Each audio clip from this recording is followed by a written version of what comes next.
Jordan Kimball walked the corridors of Fairview High with the practiced slouch of someone trying to be invisible. At 15, he was painfully aware of how different he seemed. His lanky frame hadn't caught up with his height. His thick-rimmed glasses magnified hazel eyes that blinked often behind unkempt hair. A pocket protector on his button-down shirt and a calculator watch completed the stereotypical image that made him a magnet for ridicule. What no one at Fairview knew was that beneath the geek exterior was a junior state champion in mixed martial arts, 3 times over.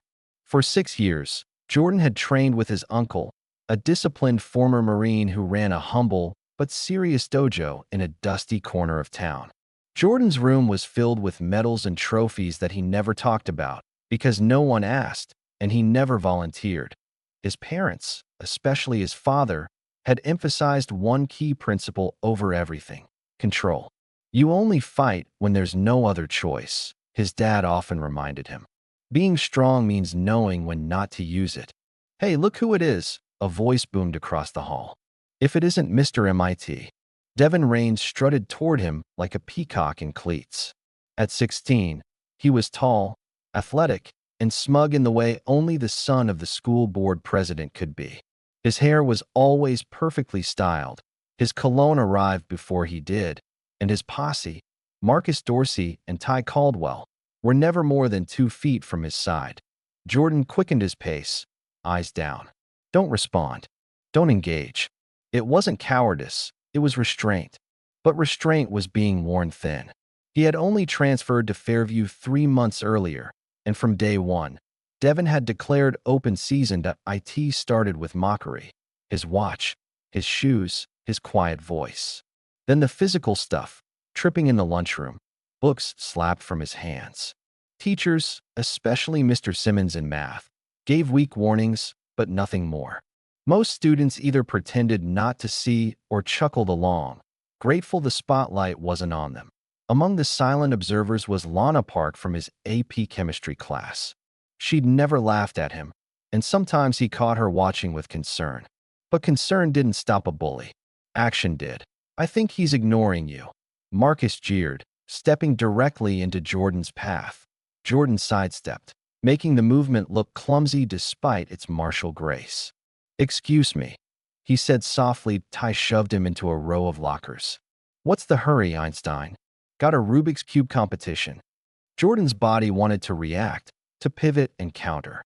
His muscle memory screamed for justice, but his uncle's voice was louder in his mind. "Just leave me alone," he mumbled. Devin leaned in, mocking him in a falsetto. "Leave me alone." The hall echoed with laughter as the bell rang. Jordan fled into English class, heart pounding, not from fear, but from the exertion of holding back. At lunch, he sat alone, as always. He had just unwrapped his sandwich when a carton of chocolate milk exploded beside his tray, soaking his shirt and notes. "Oops," Devin drawled, walking by without looking back. Jordan stared at his ruined paper. His jaw clenched. A storm was brewing inside him, and every day it came closer to breaking. In gym, Coach Nelson divided them for basketball. Jordan was picked last, as expected. Ty groaned loudly. "Seriously? We're stuck with Gumby." Jordan was elbowed, blocked, ignored. When Devin whipped the ball at his head, only years of reflexes let Jordan catch it just in time. "Nice hands, Matrix," Devin sneered. "First athletic thing I've seen you do." Later, in the locker room, Marcus tripped him, sending his glasses skidding across the floor. "Can't even walk," someone snorted. He left without a word. At home that night, he pounded his punching bag until sweat poured from his face and every knuckle throbbed. His father opened the garage door, watched silently for a minute, then quietly closed it again. No words needed. They both knew. The next few weeks were more of the same. Small humiliations, cold laughter. His mental checklist of restraint techniques was running out. Then came the day it all broke. It was Thursday. Jordan had almost convinced himself it might be a peaceful day.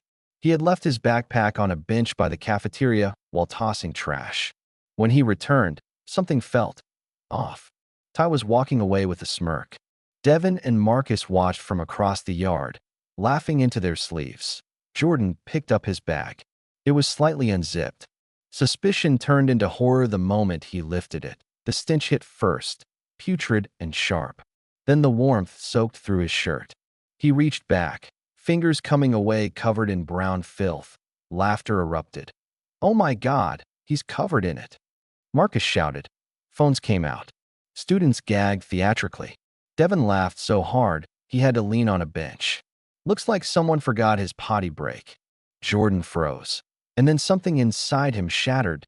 He set the bag down gently, took off his glasses, tucked them in his pocket. "You think this is funny?" he asked, voice calm. "Hilarious." Ty smirked. "Then you're going to love this." Without warning, Jordan spun and struck Ty in the solar plexus. Ty dropped like a stone. Gasps. Marcus lunged. Jordan pivoted, caught his arm, and flipped him onto the pavement. Devin rushed in, rage twisting his face. "You're dead, you little..." But Jordan was ready. He ducked Devin's swing, jabbed twice to the ribs, then swept his legs out. Devin hit the ground hard. Got back up. That Jordan's body was a machine now, trained, focused, and unforgiving. Ty rejoined the fight, but Jordan blocked him with an elbow and sent him stumbling. Marcus recovered, kicked, missed.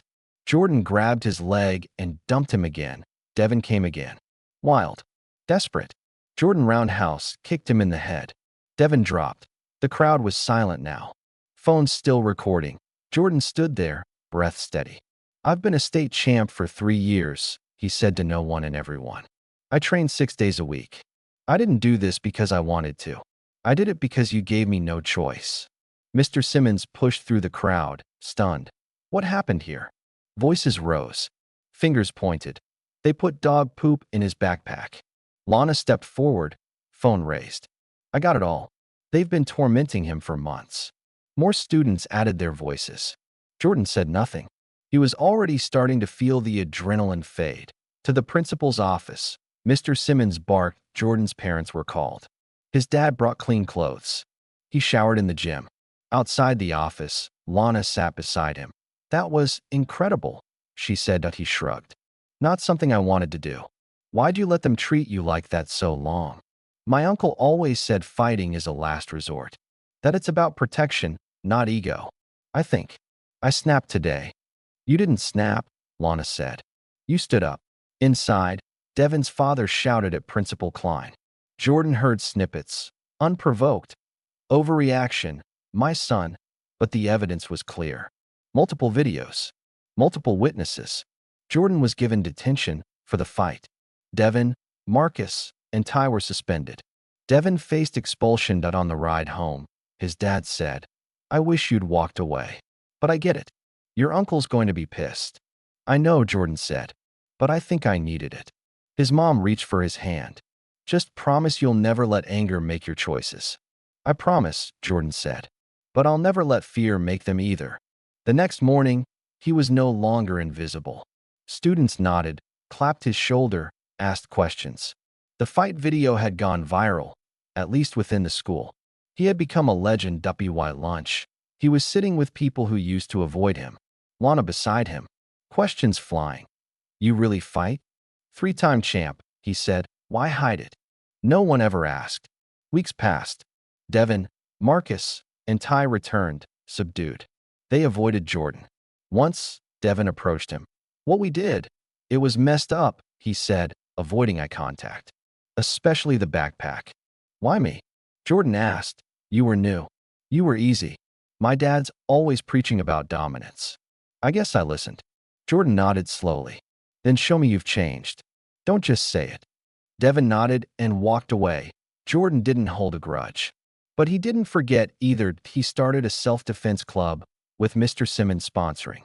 Lana was his first member. More joined. Curious, eager, hungry to learn, he opened every session with the same message. Most fights aren't won with punches. The best ones never happen at all. But if you must fight, make sure it's not for pride. Make sure it's for something that matters. His words weren't just about combat. They were about courage. That Jordan's life had changed. He had found not just respect, but belonging. And perhaps even something more. Sometimes standing up for yourself didn't mean becoming what you hated. It meant refusing to let anyone else define your worth. And finally, Jordan Kimball stood tall. Not because he fought, but because he chose when to end.